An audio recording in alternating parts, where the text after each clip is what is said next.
Hello,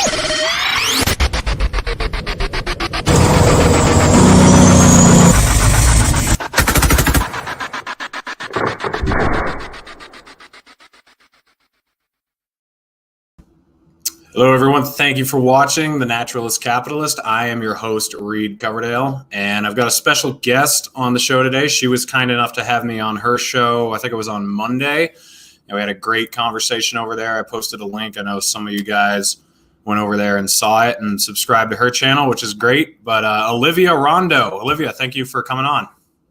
Thank you so much for having me, and thank you so much for coming on my channel the first time. If y'all weren't aware, I was very scared to have him coming on my channel. I thought he was going to drag me, and he was actually really nice. So I hope this is a good conversation too. Yeah, I'll be reading the comments on this one. I know I don't do comments on live streams all the time, but this one, if you guys want to throw a comment in, I'll read them. So I'm interested if anyone else who ended up subscribing to me was thought I was kind of an asshole before they started watching my videos, or if you still think I'm an asshole. Some of you might still think I am.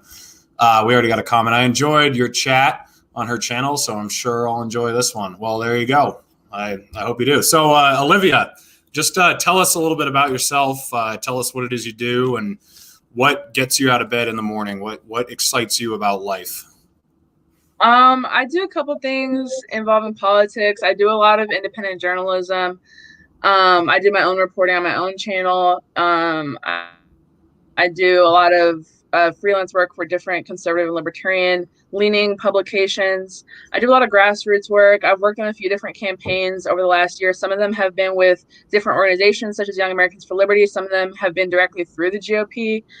So I don't really align myself with any organization 100%. I just kind of go where, I can support a candidate that I like. I do consider I hate using the term, but I do consider myself somewhat of an activist, but in a literal sense. Like, I actually go out into the community. I do events, I do speaking events, I do stuff like that. And yeah, I'm very passionate about libertarian and conservative leaning politics. I don't think I'm strictly one or the other. I definitely have a lot of libertarian leanings, but I'm definitely on the right side of the aisle. So whatever that makes me, that's just what it is. Yeah. And you're also a wrestler, right? You want to talk about that a little bit? Or? Yes. So I started wrestling when I was 14 on the boys team at high school. I told my parents I was on the girls team to get them to sign the papers, which was a lie because there never was a girls team. So that's kind of how that started. It was very difficult at first. I mean, just being like the only female on the team is just, y'all can imagine just like, there's taunts, and there were certain referees and coaches that had very sexist things to say to me. I ended up practicing a lot on the off season and got a lot better. I ended up becoming nationally ranked in the female division. Then I came back the next year, my sophomore year, and started kicking every guy's ass. And then everyone was like, "Oh my God, we should have been nicer to her." Blah blah blah blah. So that was kind of my legacy there. And then my junior year, I made the Olympic development team. So I actually moved to a boarding school. And then I got signed to a college in Pennsylvania. So I'm usually in Pennsylvania, but my season got canceled because of COVID. So I'm home in Maryland, which sucks. Wow, that's pretty. I didn't know that you had to go on the guys team, and man, that's quite a hurdle to jump just right away. That's pretty insane. Yeah. So like most people, whenever they hear that, they're like, "What is your opinion on transgenders in sports?" That's like the only thing that people find interesting to ask me. And so like I'll answer the questions, and that's really the only thing people care about. Like, I did this one video about a year ago, and it got like literally almost 1 million views on YouTube because I talked about literally transgenders and wrestling. And I was like, damn, I didn't know like that many people like gave a fuck. But people find it interesting. I'm a female wrestler who actually like competed against men. So yeah. Well, I mean, since you brought it up, what do you think anyway? We don't have to spend much time on it, but what's your opinion there? I think that I'm the exception. I don't know many other females that can go toe to toe and beat male wrestlers. Even now, when I'm a collegiate wrestler, we still have a separate male and female team, but we all train together. And I'm still the exception in terms of like I'm one of the only females in practice that will actually train with the men's team, just because I'm really not trying to sound cocky. But I am a heavyweight female wrestler, and so there's not a lot of females who are even in that weight division, period. So I ended up wrestling men all the time, pretty much. And I've noticed there's definitely a strength difference. There's definitely a biological difference. I don't think that, you can have hormones and surgery, like more power to you, live your life how you want, but that's not going to change stuff like your height, your lung capacity, your arm span, stuff like that. That is very important, especially in combat sports like wrestling. And so in the video I did, I actually made it when I was working at the Daily Caller about a year ago. It blew up because I was talking about different instances. I mean, there was a male to female transgender weightlifter who broke like 3 or 4 different women's powerlifting world records. I mean, it's just, I don't think it's bigoted or transphobic to notice biological differences. So that's just my take on that. Yeah. So, when did you first become politically interested? Like, how old were you? Was it in high school, or what issues brought you into the political sphere, and what age were you? What really got your attention? Yeah. So at the risk of sounding like a fucking baby, I definitely got politically active during the 2016 election. I was 15 years old. I just saw the polarization. I mean, it's definitely more polarized now, but back then that was like the worst I had ever seen it. And I grew up in a household where both my parents voted for Obama. So I was just like, not that I was raised to be liberal, but it was definitely taboo to vote Republican, especially if you're a minority, especially if you're a woman. And that was just the tone at my high school. Even though my high school was majority white, it was kind of like all the minorities kind of stuck together in this little clique. And like, if you were like, you hung out with like the Republican kids, or you were talking about like Trump or MAGA shit, like you were freaking ostracized. And Yeah. so I was actually, so this was in my freshman year of high school. I actually got kicked out of the Black Student Union.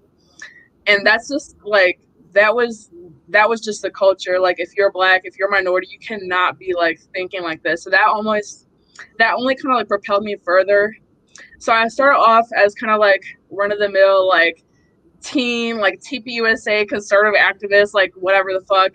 But that got old pretty quick. And then I noticed that I'm like, I don't know, just the stuff that I was aligned with, just because I supported certain people, like just because I was like, okay, yeah, Trump is definitely better than Hillary. Like, there's no question about it. The stuff that was automatically tacked to you, like, okay, you have to like support everything that Trump does. You have to like, support like the ban on bump stocks. You have to support giving all this foreign aid to Israel. You have to support like all this shit. And I was like, I'm definitely more of a libertarian than a Republican, but I still didn't really want to register with either party because I see faults in both parties. But Yeah. since then, I've definitely tried to grow my online presence because I think I do have unique opinions, maybe not the best opinions, but I do have some hot takes.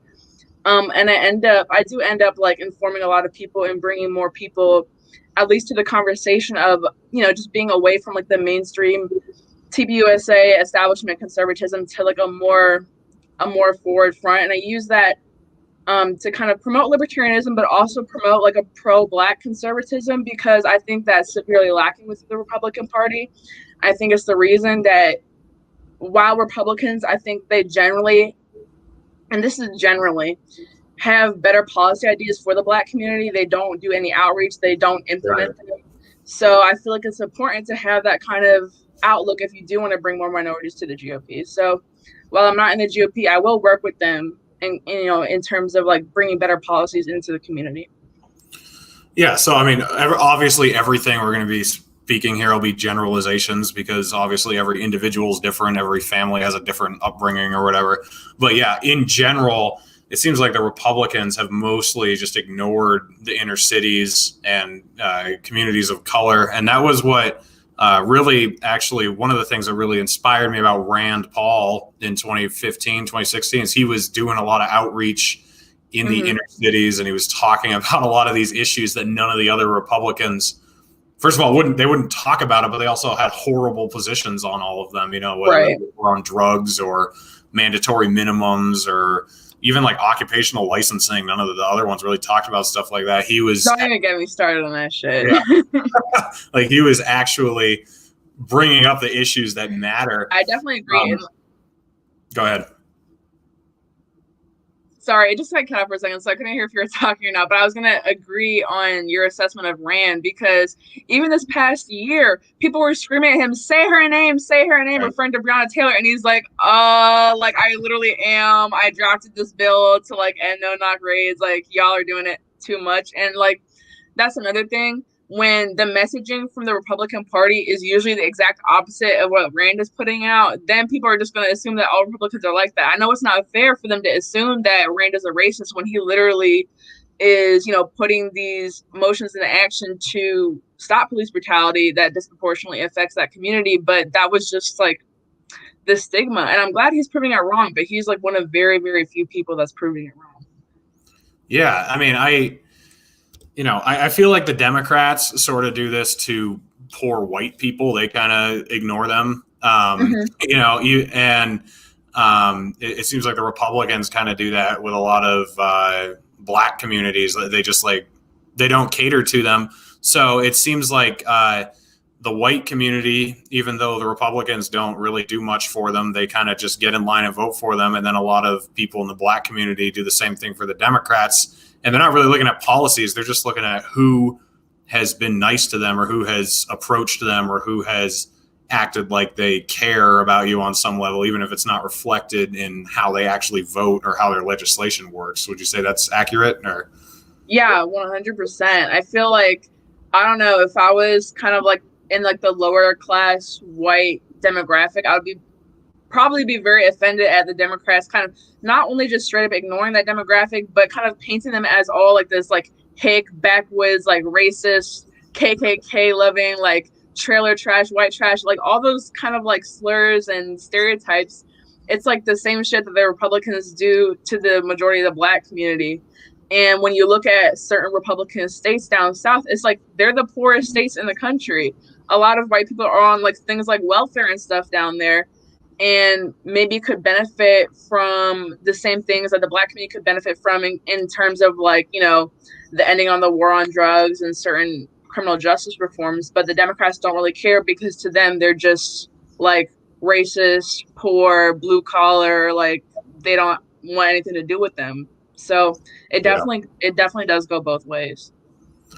yeah, I've got a friend who's been on the show a couple times. He's a black guy from I forget where in Texas he lives, but he lives in Texas, and he looks at it as demeaning that the Democrats think that he just owes them their vote, because they almost have that attitude. And you ain't black. You ain't black if you don't vote exactly. for them. I mean, it cannot get any more blatant. It cannot get any more clear. If you don't vote for Joe Biden, you're not black. So they've definitely made themselves clear, and then he still won. So definitely there's indoctrination on both sides that is very, very deep. Yeah, I mean, it seems like both sides have created they've just created a group of voters that always votes for them no matter what. And they seem to use fear to keep them in line. So with the Republicans, with me, it was always about guns. It was always like the Democrats are going to take your guns. The Democrats are going to take your guns. And so you couldn't even think about any of the other issues. It's like, well, what if I'm pro-choice, or what if I'm, I want to legalize drugs, or what if I have a different view on immigration? It doesn't matter. The Democrats are going to take your guns. They're going to take your guns. Like, Reed, they're going to take your guns. Vote Republican, goddammit. So I was like, okay, fine, And I'm sure that happens in inner cities a lot. Like they're just, the Republicans are going to, I don't know, they're going to be, I mean. It's just racist. It's just the Republicans are going to be racist. The cops are going to be racist. But if you go in the inner city, like I'm about 30 minutes outside DC. I frequently volunteer in Southeast DC, where DC used to be the murder capital of the country. It's no longer the case, but it's still frequently in the top 5. And so when I go down there, first of all, the mayor of DC is a Democrat. It's a woman. There's a bunch of minorities running DC. They're all Democrats. There's a bunch of black people running Southeast DC. They're all Democrats. And I'm like, at some point, and like half of the Metro Police are minorities too. So it's like at some point, it's not really racism. It's definitely statism. But people are just kind of stuck in that box of view. And it's like, I don't think it's like necessarily victim mentality, because I think that the government definitely victimizes the people. They're just pointing the fingers at the wrong people. Yeah, I mean, it seems like it's trying to throw off the scent by claiming that, you know, the solution is we need more minorities and more women and more, you know, people who have different sexes or different races in power, and that's what's going to fix it, versus the actual policies. And it's also kind of racist. I mean, to think that, you know, it matters what sex or race or, I mean, it's, you know, why does that matter? What matters is the policies that someone's pushing for. And that's what's so funny about Rand Paul, because he's a, you know, a white guy from Kentucky, but he's like the most progressive on criminal justice reform out of everybody in the Senate.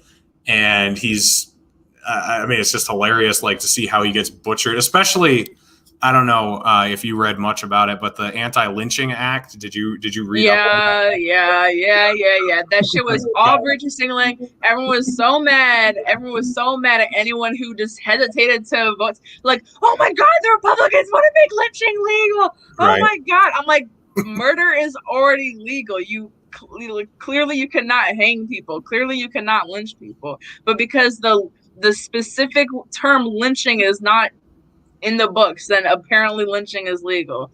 Like, it's just all symbolism, and it works. I can't even say that I hate it because it's ineffective, because I hate it because it works. It definitely works in pandering to people. Yeah. So, I mean, do you think it also kind of devalue, or not devalues, but it lessens the impact of actual racism if you call everything racism when there's actual racism being exhibited? People have cried wolf so many times that it loses some of its potency. Is that something you've seen at all? Or? For sure. And that's something that I even suffer from, because I did 2 state rep campaigns over the summer in very rural buttfuck Missouri. And not to say that everyone there is racist, because that's not the case. The majority of people I came into contact with were just like, treat me like any other person. But I did face racism there, like, very blatantly. Like, I got a bottle thrown at me from a moving car. I had multiple people scream the N-word at me from a moving car. And then when I talk about it, people are like, yeah, that didn't really happen. And this was during the height of like all the BLM protests and all this kind of stuff over the summer. And I'm like, okay, I'm not saying I got like faced with like a microaggression or that somebody threatened to lynch me. I'm just saying that there's people who still do not want to see a Black person in their neighborhood. And that's just the case. I got the cops called on me multiple times. It's just, I don't know. It definitely makes real victims of racism suffer. Not to say that I'm like a victim, like nothing really bad happened to me, but it's like, I'm just saying this mentality still exists. And when people are calling like white people with dreadlocks the fucking white supremacy, like KKK cultural appropriation, it's like, it kind of takes away from the real meaning of the word, which is like feelings of hatred and superiority. You know, it's like, I don't think that a white person wanting to emulate Black culture is them feeling superior. If anything, it's them looking to like appreciate it, you know? Yeah.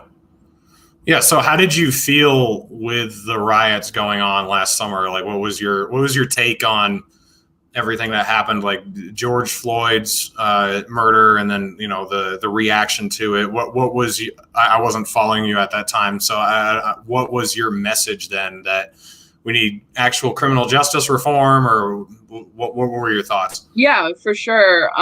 It was kind of ridiculous how people, I was never on like the whole like hashtag like defund all the police or abolish the police, like all that shit. I don't think that is, I don't think that's gonna happen. And it's okay if that's like your thing, like you don't believe that we need police. But in that time, it was like, I don't think I think people looked at it as like a joke. Like, clearly we can't get this done right now. Let's look at like actual solutions.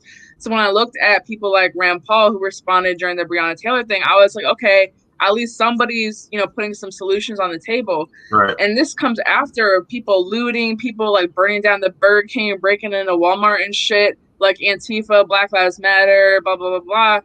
And it just made the situation lose its credibility 100%.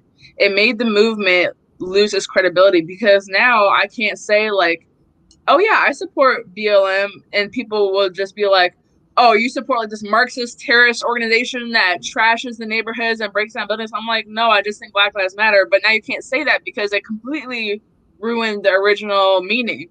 Yeah. And now recently, some of the victims' families, like Tamir Rice's mother, came out and called out Black Lives Matter, the organization, for raising all this money, and people never seeing a dime of it.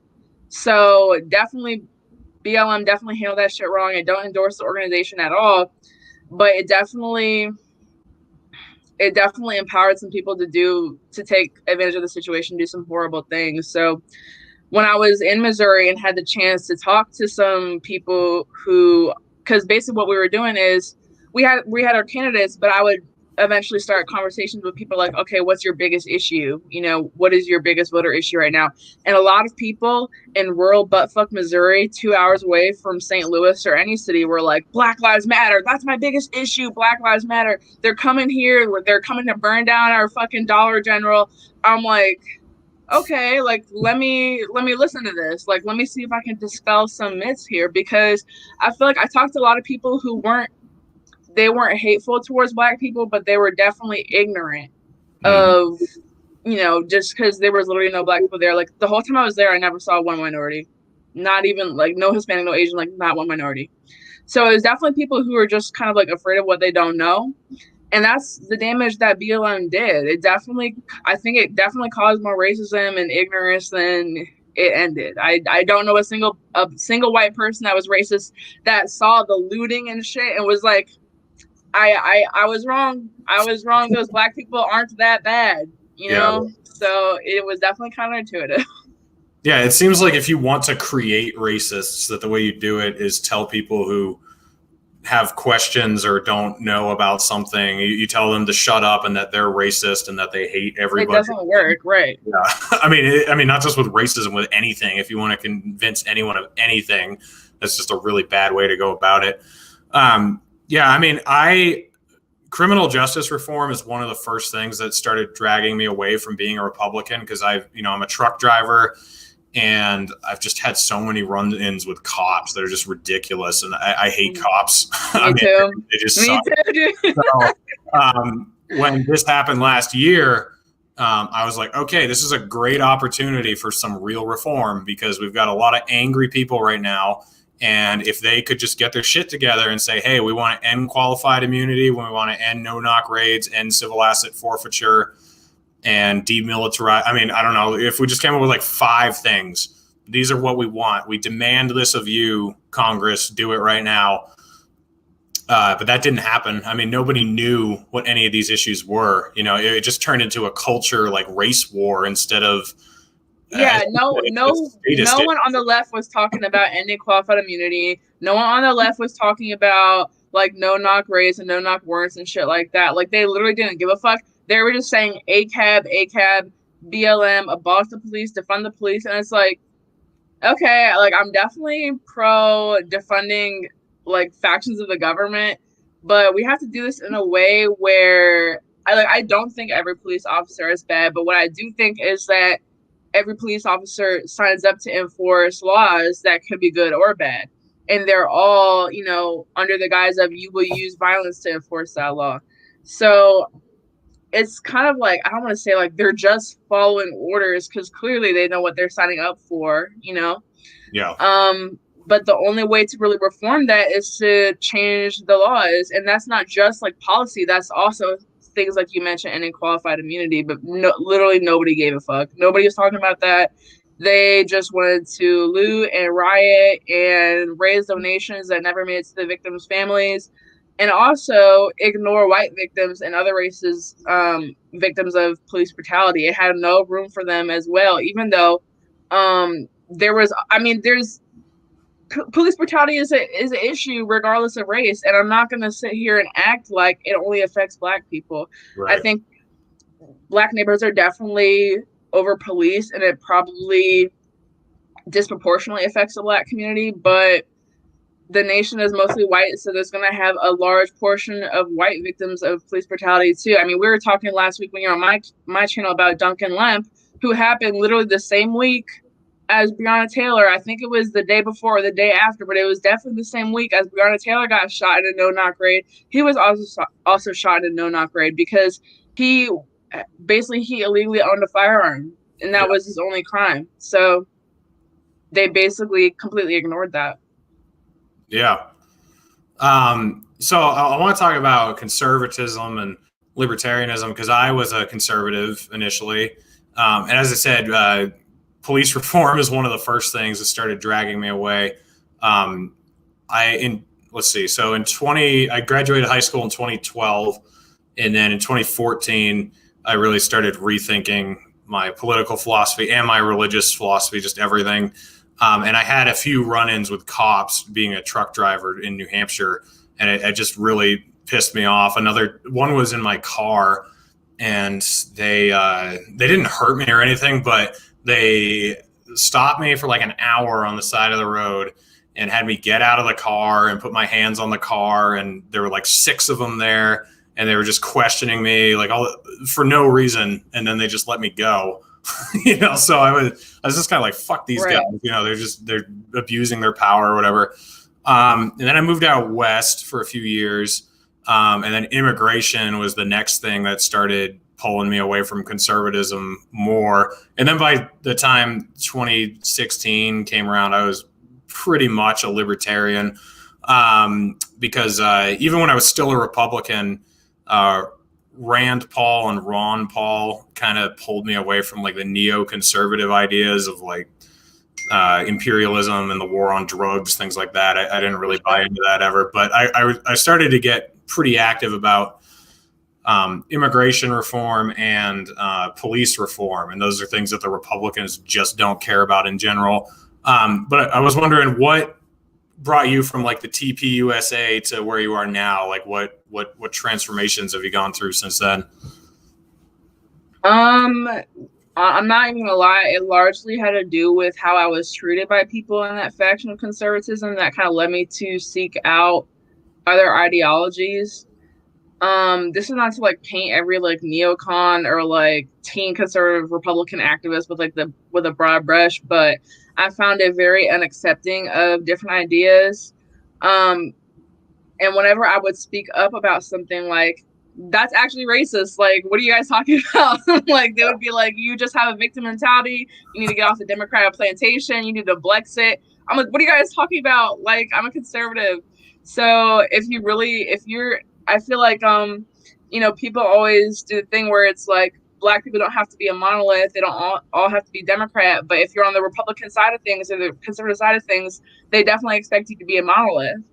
Yeah. At least up until recently. Now I feel like people are branching out, and certain more pro-Black conservatives are kind of breaking through the glass ceiling and becoming more popular. But back when I got involved, it wasn't the case. There was really only one type of way you can be a Black person on the right side of the aisle. And really only one type of way you could be a woman on one side of the aisle. You kind of had to be like the Tomi Lahren type, and I'm not that. Like, I'm just not. Yeah. So that definitely started it. And then I kind of separated myself from like the elite, like I have my mommy and daddy's money conservatism, to like the actual like kind of like living it, you know what I mean? Like being an actual activist and not just like getting your picture taken at like a Turning Point USA gala, like actually going out into the world, recording shit. Like I was doing like journalism stuff before I was ever like signed to any publication. I would go to like Antifa events, Proud Boys events, Trump events, like any type of place where I could like go out and learn from people and speak to people. That's what I really got into like 2 years ago. And then it definitely grew from there. I started, somebody on Twitter recommended me to apply for Operation Win at the Door, which is the grassroots faction of Young Americans for Liberty. And I was like, okay, I'm starting to feel kind of libertarian. This was last summer. So after all like the criminal justice reform stuff started getting big, I was like, I like what these libertarians are saying. So I was like, let me do this shit. And then ever since then, I've been very heavily entrenched into libertarian politics, as like I guess as much as you can without being an actual party member. But I really like having conversations with libertarians. I really want to elect more libertarians or liberty Republicans. I don't agree with them on all issues, and we could talk a little bit about that, but I don't agree with them on immigration at all. That's like the main thing I'm like not a libertarian on, but the majority of the big issues I do agree with them on. Yeah. So what is there anything other than immigration or? it's I don't know because I don't know what the actual LP party platform is on this, because I don't really consider myself strictly like pro-choice or pro-life. Mm-hmm. I think that there is a compromise that should be made, because like everyone was talking so much shit about the Georgia heartbeat bill like 2 years ago, and I was among the people that was like really unsure of what it was. But I feel like I have a similar stance to guns. I don't think that if guns were ever made illegal, they would ever stop from like people would ever stop having them. I feel the same way about abortion. I feel like a lot of young girls would die Yeah. with like a back alley abortion if abortion was made illegal. But I do still think the general concept is antithesis to family values and conservatism and stuff like that. And I do place a lot of value on family and culture. So it's like a thing where I think that the window to get an abortion should be largely shrunk, but I don't think it should be completely outlawed. But I know that a lot of libertarians are strictly pro-life, like this violates the NAP, or strictly pro-choice, like this violates like bodily autonomy. So I don't know if that's libertarian or not. Yeah, I mean, it seems kind of split, and I can say the most pro-choice libertarians I know are for, easy access to contraceptives, and they're not for banning sex education, and they're for adoption being made way easier, and they don't want any money going toward abortions from any non-consenting taxpayer. So even like most pro-choice libertarian is still like less pro-choice than most of the Democrats. And I know they don't want like Planned Parenthood to be like publicly funded, and they don't want like fucking free abortions for everybody. But I definitely think, especially related to the Black American culture, that abortion has been extremely detrimental.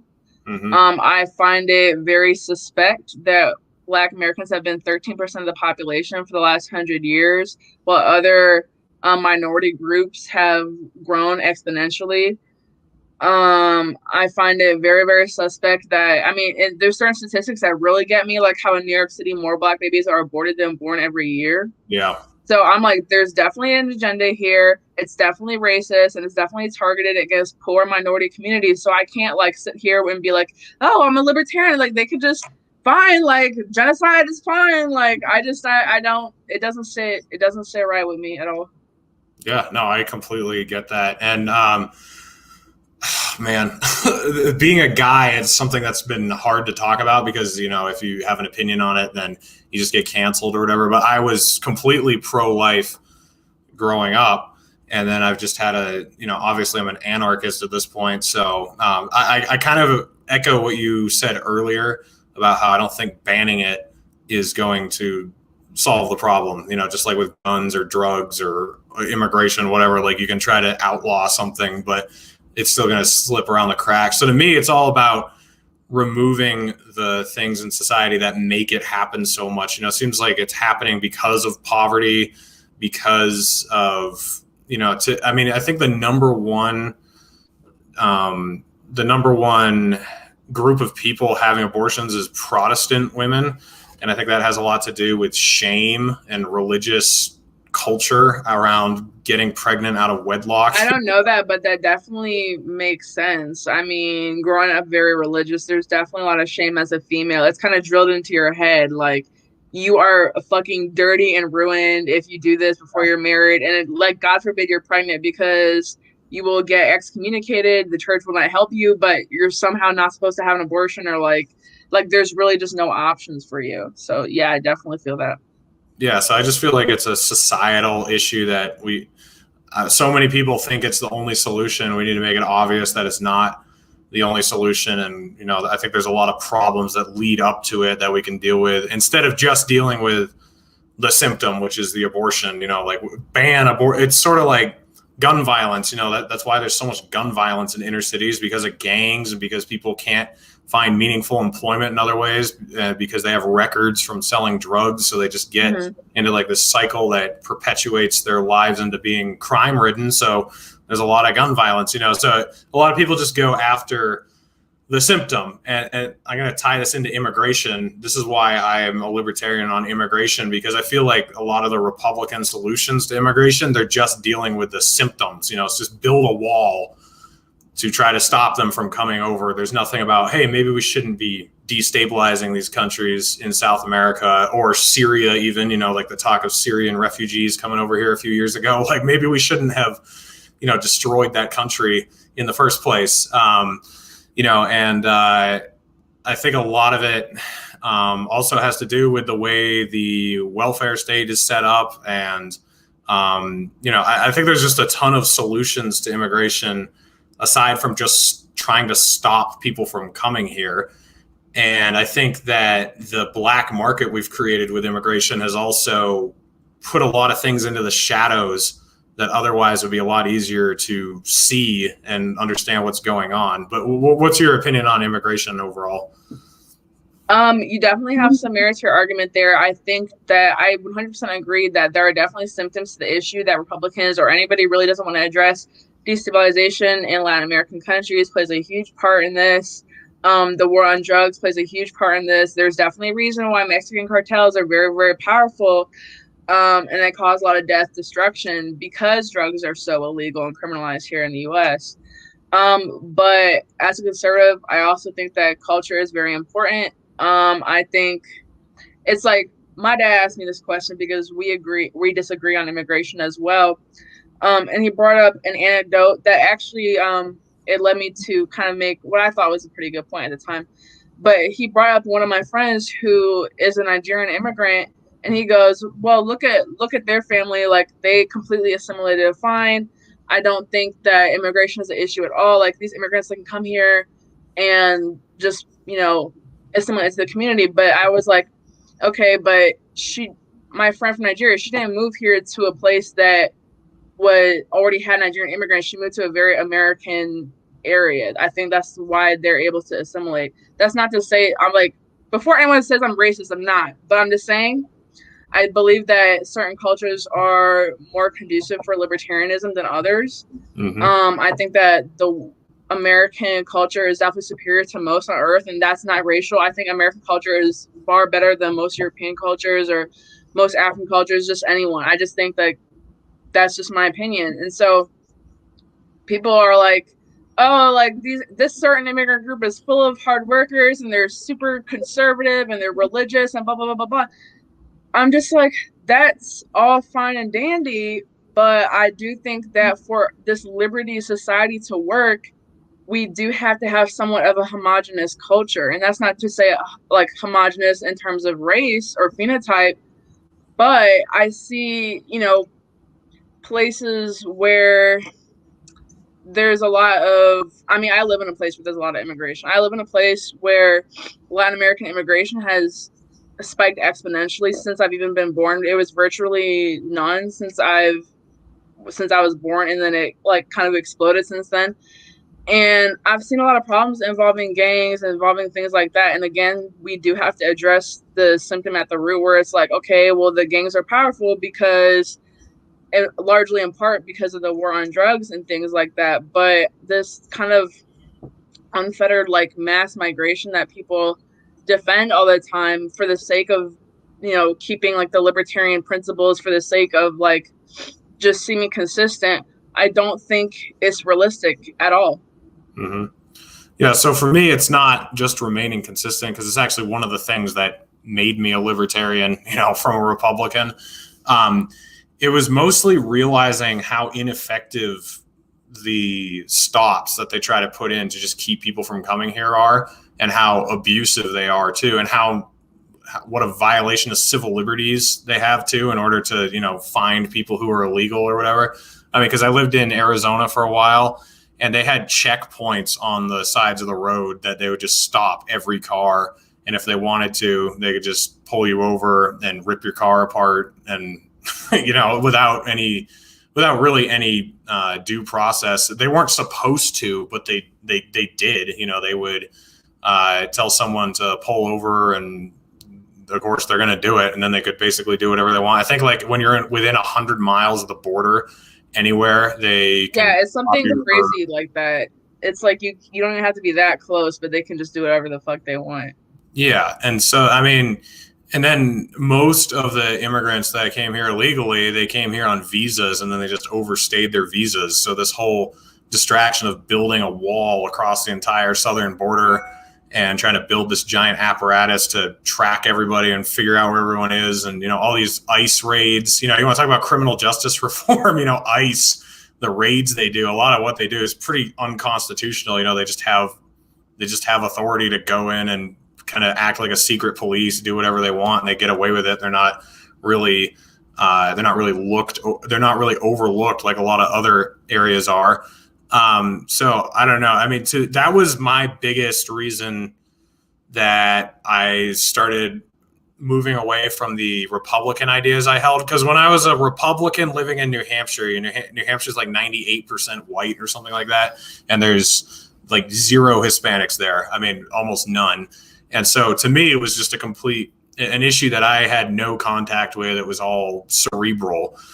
So the idea was, okay, these people are coming here illegally. That's bad. We should stop it. Well, if we can deport them, sure, they're not supposed to be here. That was the entire thought process. And then you go live in these communities and you realize, okay, this guy's been here for 27 years. He came here illegally. He got married to an American woman, and he's got a kid who's going to school. He's held a steady job for years. And I just want to kick his door in and arrest him and kidnap him and send him back to Mexico. The nuances start coming out, and you realize the situations that are going on here. I realized myself, at least, that I had a very simplistic view of how it all worked. So what are your ideas for enforcement? Like, how would you keep people from coming here who aren't supposed to come here? What's your view on that? I've definitely said this a lot before, but I support an immigration moratorium, so that's that on that. I don't support uprooting people who have lived here for 20, 30 years, have a family here, married to an American, and have American kids. Yeah. I think that the point for that has definitely passed because immigration has been so mismanaged in this country.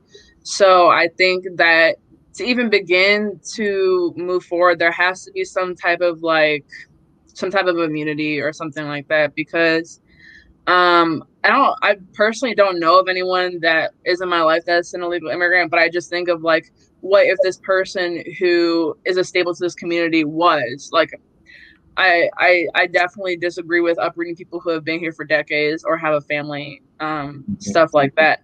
But I think that the culture, just the current events that are domestic in the States, it's just adding in the different cultural issues, doing this whole like melting pot thing, when really I don't think it's a melting pot. It's more of a mixed salad, because there are pockets of this country that do not assimilate.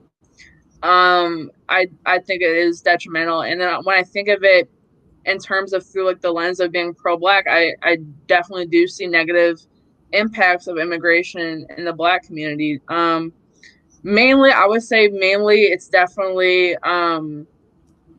the Asian and Latin communities economically.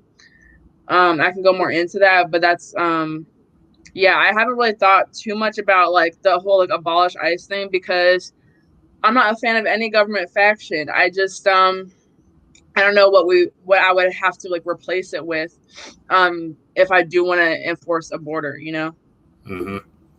So as far as culture goes, how is that a government related policy problem? You know what I'm saying? Like, isn't culture kind of up to us to try to cultivate? It's not really something that the government has any control over. Yeah, for sure. I think it's up to Americans to cultivate American culture.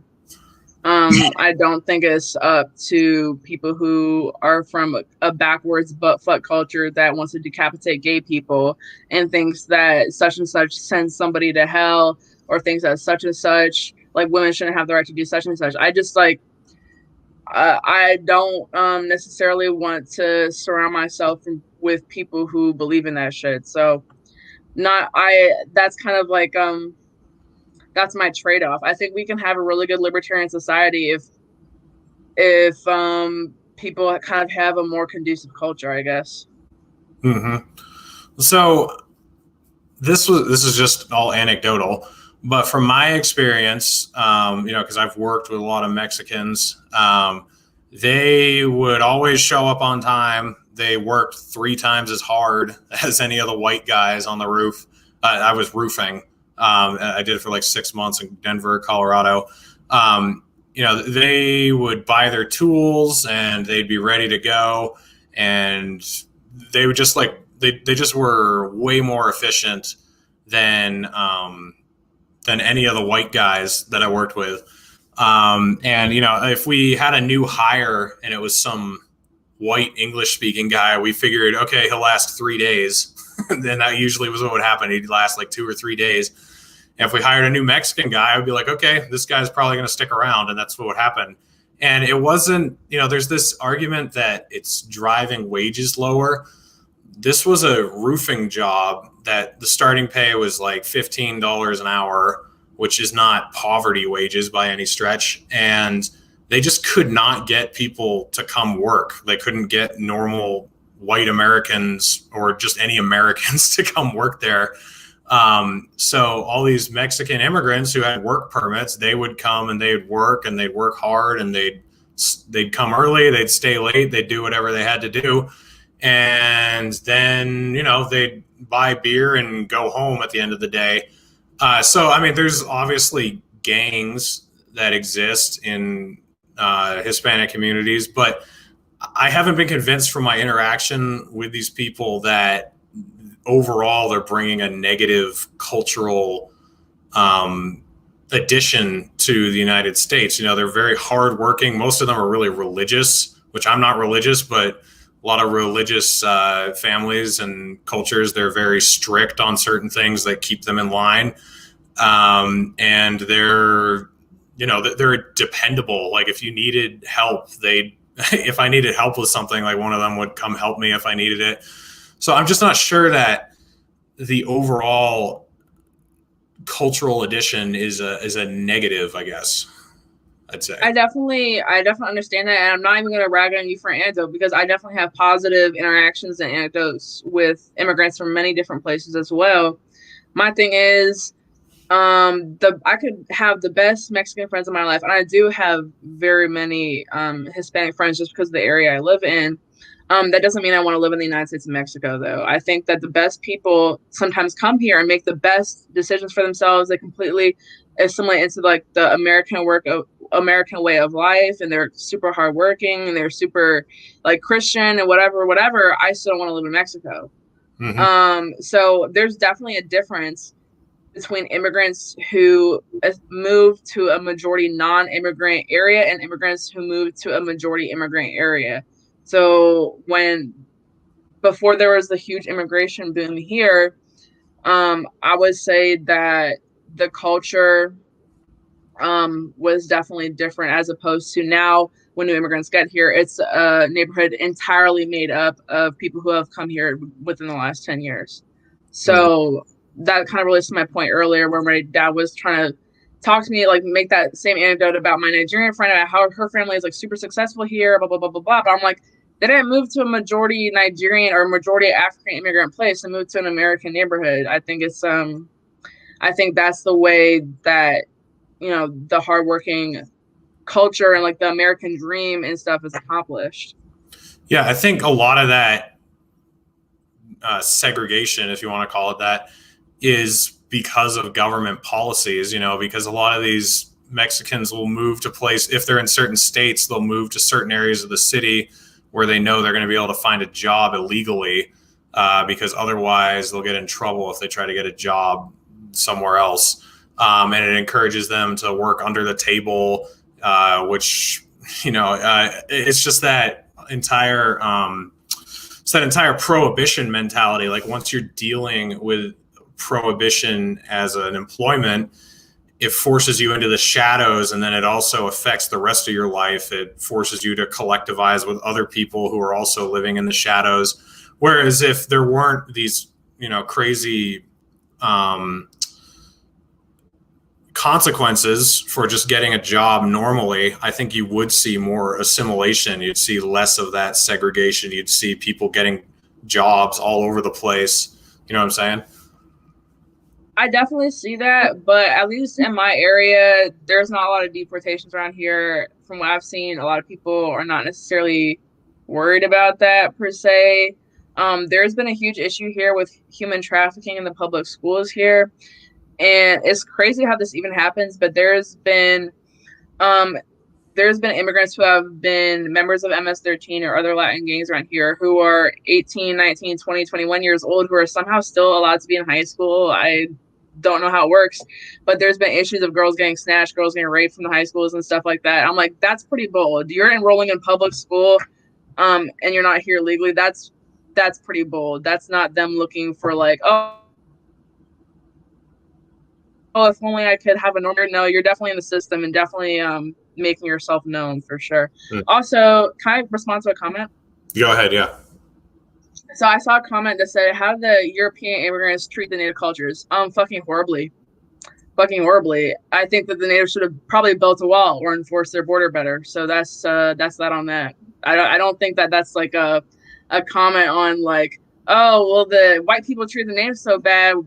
We can't treat the other people so bad. I'm like, no, the Europeans definitely treat the natives like shit. They displaced the native population. Mm-hmm. I don't know what point that's supposed to make. Yeah, well, let's see, what time is it? Let's try to end on a lighter subject. So what? I know I sound like a genocidal freak right now. Can you stop? Wasn't trying. I'm actually nice. I actually do like immigrants. It's not. I'm not racist. We have to stop this before somebody like cancels me. No, I mean, you're probably already canceled just for coming on my show because that kind of happens. Oh, okay, cool. You're in similar company, so it's fine. Am I canceled if I light up right now? Am I gonna cancel for that? Not by me. Are you gonna get demonetized?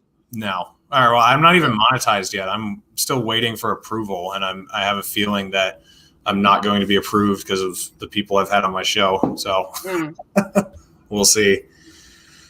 Hold on. We got a comment here, though. I would be interested in hearing Olivia's thoughts on Ricky Harrington from Arkansas, who ran against Tom Cotton, black libertarians who got, a black libertarian who got 33% of the vote here, but there was no Democratic candidate at all. Are you familiar with that race at all? Or? Yeah, I follow him on Twitter, and he's a really cool guy. So he's really chill, down to earth.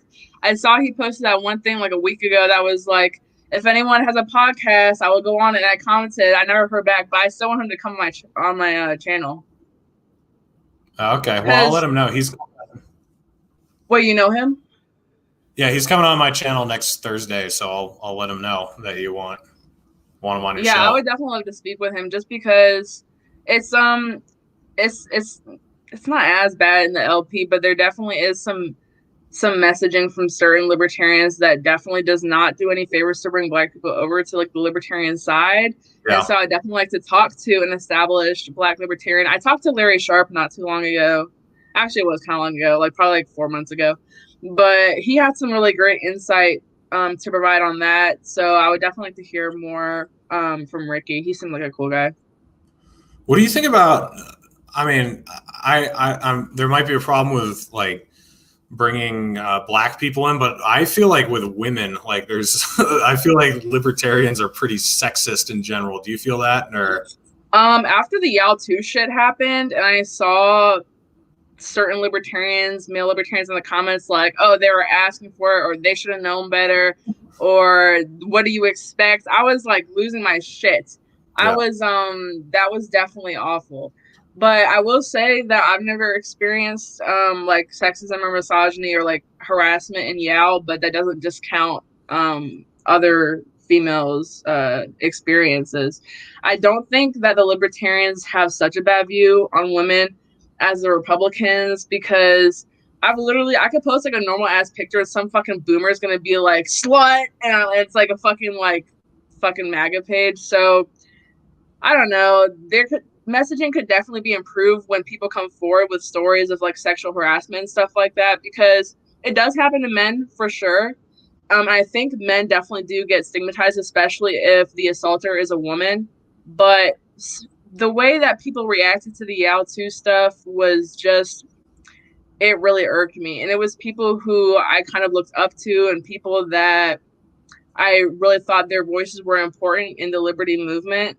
And I was left feeling very, very disrespected, even though I wasn't like the woman involved in the discussion about Yaltu. But yeah, there was definitely some stuff that could be fixed. But then again, like I said, it's not as bad as the Republicans. Yeah, I feel like the problem is I don't know what the percentage is, but I think we're like 80% male or something. Like, Is it really that bad? Yeah, I've heard people being like, every like female Republican on Twitter is like, you can't mention you're like a libertarian because men will just like flock to you and harass you and shit like that. I can't say I've been harassed by libertarians. I have gotten harassed by conservatives many times. I think conservatives are generally worse on that, but I definitely do see how that would happen. I mean, just in the libertarian online space, like sometimes my DMs get a little bit creepy. It's usually not that bad, but yeah. So do you make any distinction between like YAL and libertarians? Because YAL is pretty heavily Republican. I mean, they're like Liberty Republican. I know they help some libertarians too, but do you see like a big difference there? Or?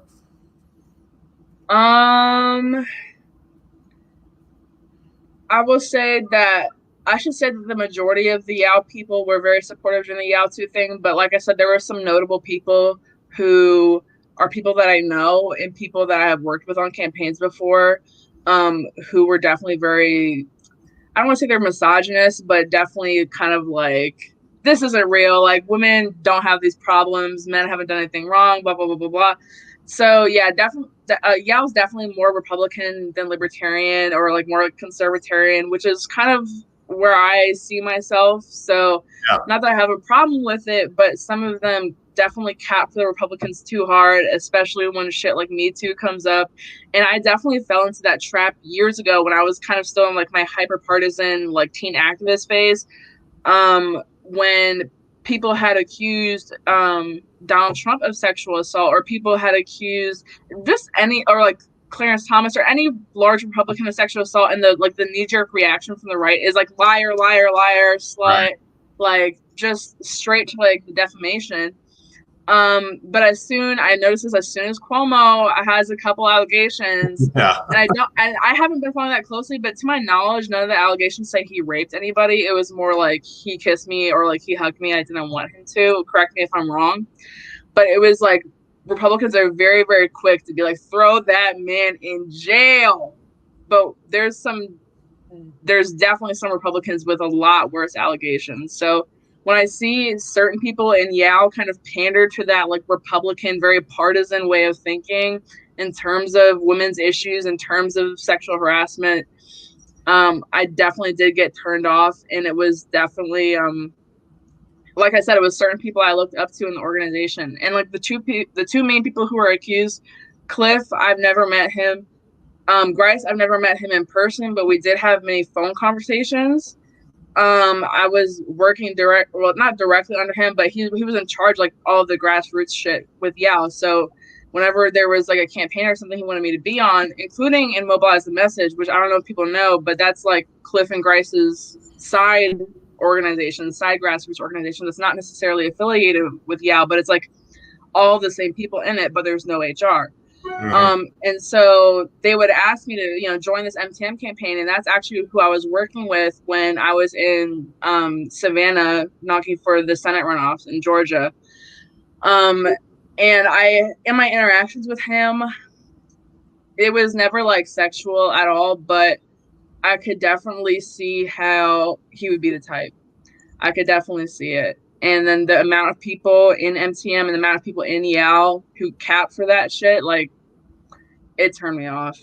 It really turned me off. And I had my own personal issues with him that were not sexual harassment, but without saying too much, it did not surprise me. Yeah. Well, I am glad that you are interested in libertarianism because, just the more people we can get over here. And unfortunately, people look at everything collectively. So, even though I wish everyone was looking at it individually, I'm glad when women and Black people start looking at it, because then other women and Black people start looking at it. I know. I'm like leading the brigade of like the small sect of like Black female libertarians on Twitter. There's like 5 of us now. We're getting pretty strong, so you guys better watch out. Yeah, we'll keep an eye on you. Well, I'll let you just tell us where we can follow you, where we can keep track of what you're doing, and yeah, just tell us where everyone can find you. I have a YouTube channel. It's not super big yet, but I'm starting to have some really interesting conversations with conservatives and libertarians. So that's just my name, Olivia Rondeau, Rondeau. And you can also find me on Twitter. It's at Rondeau Olivia, or also you can just search my name. It's definitely informal, but I do post a lot of my articles and a lot of my other activities and speaking events on there. So if you would like to follow me on there, that is the best place to do it. All right, cool. And I think I put a link in the description to your YouTube channel and your Twitter page, so cool. You guys can follow her there. I'm a fan. I'm glad you asked me to come on your show. Oh my God, thanks. Fun, and thought this was a good conversation. It definitely got darker than the conversation on my channel. It's fine. I mean, you got to go there sometime. You got to go to the disagreements and hash it out. That's good. That's yeah. Because that's how I changed. By having hard discussions with people that weren't comfortable sometimes. It makes you think about stuff that you don't really want to think about, and that's how we all grow. So it's all good. But we'll have to do this again. I like talking with you, so we'll have to have you back on. For sure. All right. Well, thank you so much. All right.